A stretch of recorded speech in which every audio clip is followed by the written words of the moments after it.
This study utilized atomic absorption spectroscopy (AAS) to evaluate the concentration of copper and iron in tap water samples from various locations within Unickel mine site. Calibration curve for standard solution 0.5 until 4.0 ppm demonstrated excellent linearity with determination coefficient 0.9994 for copper and 0.9951 for iron. Analysis revealed that copper was not detected in any samples. Iron was detected at two sites: the administration building of 0.607 ppm and Lestari Hall 0.215 ppm, with both concentration remaining below the World Health Organization (WHO) permissible limit. The finding confirms that AAS is a sensitive and reliable technique for metal analysis and indicate overall compliance with safety standard for the metal test. The study underscored the value of routine water quality monitoring and infrastructure maintenance in safeguard water resource. Drinking water is a very significant factor for the well-being of the body. Tap water is often purified, yet it always contains various metals such as copper or iron because of the water pipes. Copper and iron are needed in a human being and act as aid to enzymes and oxygen carriers. Excess copper will cause nausea and liver problems, while excess iron will cause problems with water taste, color, and quality. This mini project involved the use of atomic absorption spectroscopy to measure the concentration of copper and ferrum in the tap water. The findings are evaluated based on the standard levels of water quality to ensure that the water is safe. Therefore, illustrates the significance of analyzing metals in water and the use of atomic absorption spectroscopy analysis. Hi, my name is Nur Nabila Huda, and moving on to our next part, which is literature review. So, the previous studies report that the copper and ferrum contamination is common in drinking water system. It is elevated metal concentration are strong link to aging, plumbing, and pipe corrosion. And other than that, the ferrum and iron are often higher in older buildings which use the galvanized iron pipe, and the copper and iron concentration will increase with long water stagnation time, low pH, and higher temperature. And on top of that, the excess iron will contribute to discoloration, turbidity, and metallic taste, while excess copper may cause health risks. And in this experiment, we use AAS, which is widely used due to its high sensitivity and accuracy for trace metal analysis. And then before that, we do some acid digestion, which is commonly applied to reduce metric interference and improve result reliability. And then this literature review highlight that a research gap in localized campus-based tap quality assessment.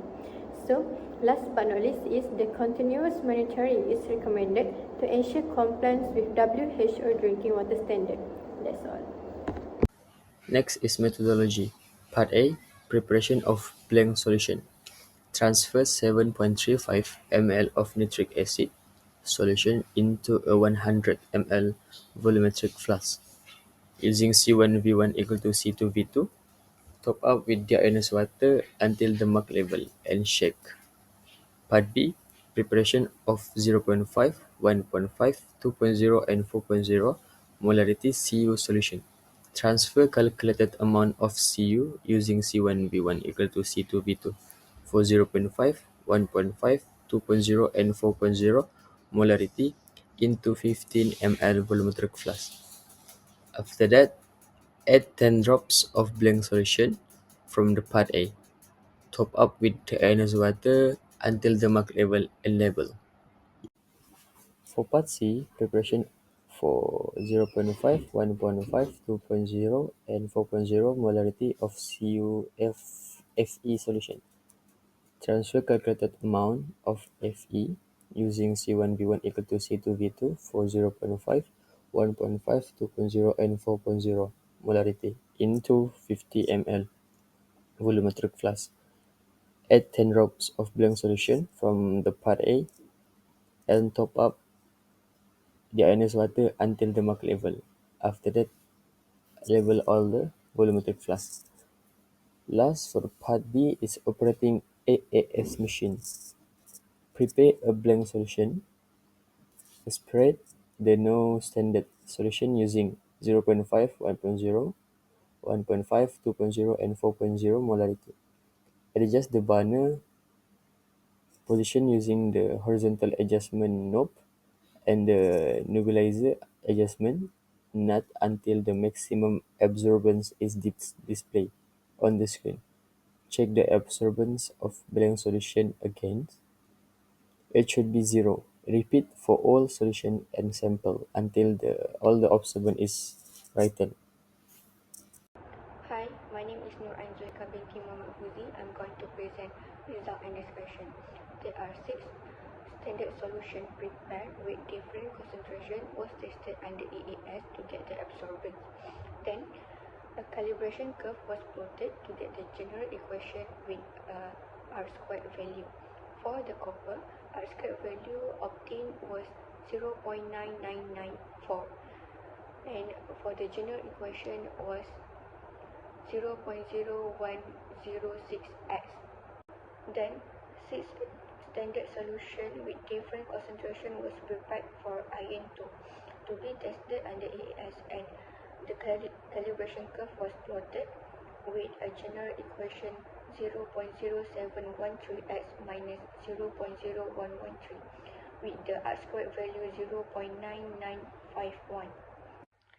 6 samples from UMIC, hostel male, hostel female, cafe, admin building, and library hall was tested under AAS to determine the presence of Cu and Fe.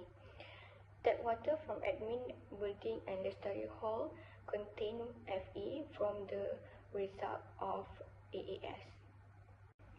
From the result, we can say none of the samples contain Cu and it's safe to be used because WHO states that 2 mg per liter in drinking water is safe to be used. And too much Cu in water can be seen as blue-green color and tasted bitter metallic. And for the Fe, the presence of Fe in 2 samples was calculated with the general equation from the calibration curve. The possible reason that these 2 samples have Fe is because the building were too old that it corroded, and the building is admin building and library hall. Too much Cu and Fe could lead to some disease and illness if we consume it. Maintenance from time to time is needed to ensure that the quality of the tap water is always good to be used. So we will proceed to our next part, which is engineering drawing. So in this experiment, we use AAS that have 5 major instrumentation, which is the first one is light source, which is we use halocathode lamp as our light source, and the second one is our sample itself, monochromator, detector, and lastly our output data. So the first one, why we use halocathode lamp as our light source, because it produces element-specific wavelength, ensure high sensitivity and accuracy, minimizes spectral interference, and it is essential for accurate detection for ferrum and copper. So the second one, we use atomizer as our instrumentation because it covers sample into free gaseous atom.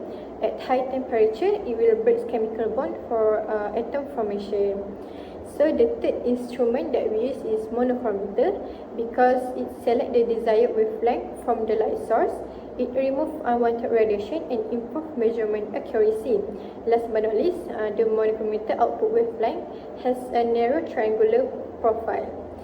So the fourth instrument that we use is detector because it measures intensity of transmitted radiation. So in this experiment, we use PMT, which is photomultiplier tube, as our detector because it converts light energy into electrical signal. The electrical signal strength relates to the metal concentration. So the last instrument, which is our output itself, the electrical signal sent to computer software, and the calibration curve can be made which is used for quantitative analysis. And the last but not least is the final output shows the ferrum and copper concentration in sample. So that's all. Thank you. Hi and Assalamualaikum.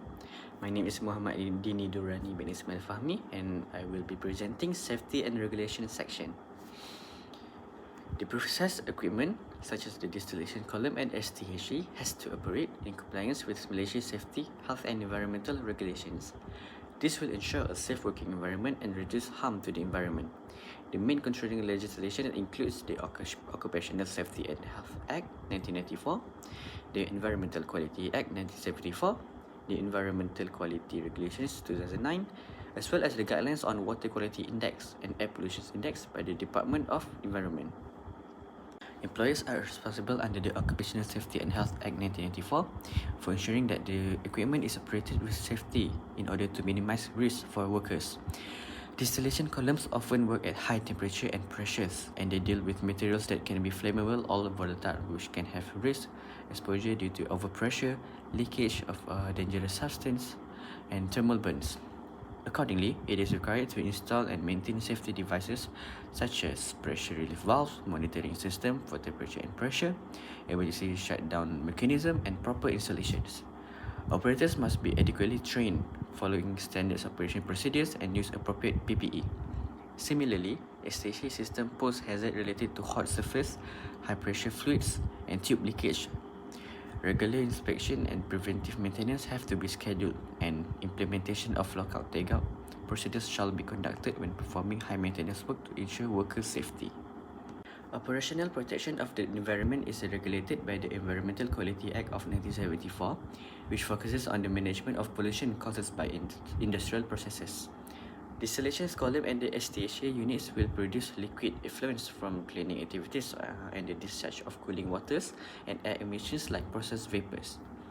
In line with the Environmental Quality Regulations of 2009, all wastewater produced must meet required limits in respect of effluent parameter of pH, temperature, chemical oxygen demand, and suspended solids before discharge. Guidelines by the Department of Environment on Water Quality Index are utilized in determining the effect of industrial effluents on water bodies. This is due to the fact that poorly treated industrial effluents affect water quality negatively. It is thus important that the industrial effluents do not affect water quality index. Emissions of air pollution from distillation processes, such as volatile organic compounds, are governed by the Environmental Quality Act of 1974. These are measured using another index called Air Pollution Index with a view to maintaining acceptable levels of air quality. To conclude, it is important to note that the regulations of the Occupational Safety and Health Act of 1994, the Environmental Quality Act of 1974, the Industrial Effluents Regulation of 2009, and finally, the Water Quality Index and Air Pollution Index guidelines issued by the Department of Environment are crucial for successful and responsible operation of the distillation column and the shell and tube heat exchanger. Hi, my name is Adriana Arani binti Nur Azman. I'm going to present for the last part, which is conclusion and recommendation. For the conclusion, based on our analysis using atomic absorption spectroscopy, copper was not detected in all tap water samples collected from Unicare Almycen. This shows that the copper concentration is within the safe limit set by the World Health Organization, which is WHO. However, iron was detected in two locations, which are Administration Building, about 0.607 ppm, and another one is Lestrayer Hall, about 0.215 ppm concentration.